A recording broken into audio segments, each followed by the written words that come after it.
വല്ലാത്തൊരു പേടിക്കേണ്ട ഒരു സംഗതിയാണല്ലോ.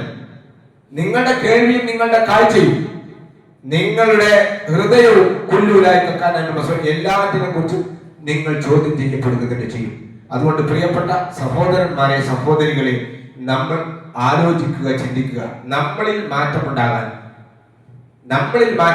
ചിലപ്പോൾ പലപ്പോഴും യുവാക്കന്മാരായിട്ടുള്ള ആളുകൾക്ക് തോന്നുക കുറച്ചുകൂടി കഴിയട്ടെ. നിങ്ങൾ നോക്കി, നമ്മുടെ ഇടയിലൊക്കെ എത്ര ചെറുപ്പക്കാർ മരിച്ചുപോയി. നമ്മുടെയൊക്കെ പരിചയപ്പെട്ട എത്രയോ ചെറുപ്പക്കാർ മരിച്ചുപോയി. ഇപ്പൊ മരണത്തിന് പ്രായം ഒരു വിഷയമല്ല. നന്നാകാൻ നമ്മൾ നീട്ടി വെക്കരുത് ഒരിക്കലും തന്നെ. പരമാവധി ഇന്നാലും നമുക്ക് ഒരുപാട് സമയമില്ല. ഇപ്പൊ ഒരു ജമാഅത്ത് നമസ്കാരത്തിൽ വരണമെങ്കിൽ ആകെ എത്ര മിനിറ്റാണ് നമുക്ക് ആവശ്യങ്ങൾ ആലോചിക്കും. 24 മണിക്കൂറിൽ ആകെ. ഞാനിത് സൂചിപ്പിക്കുന്നത് എന്താണെന്ന് വെച്ചാൽ, രോഗികളായിട്ടുള്ള ആളുകൾ വരണ്ട, അവർക്ക് നിർബന്ധം, അവർക്ക് ഇല്ലല്ലോ. യാത്രക്കാർക്ക് വേണ്ട. സുബൈ ജമാഅത്തിനെങ്കിലും, സുബൈ ജമാഅത്തിന് ഒരു മഹലിൽ 99% ആളുകൾ വീട്ടിലുണ്ടാവും. അത് നമ്മൾ വരുന്നില്ലെങ്കിൽ നമ്മൾ മനസ്സിലാക്കേണ്ടത് ഇതൊക്കെ പഠിച്ചവരോട് നമ്മൾ ഉത്തരം പറയേണ്ടി വരും.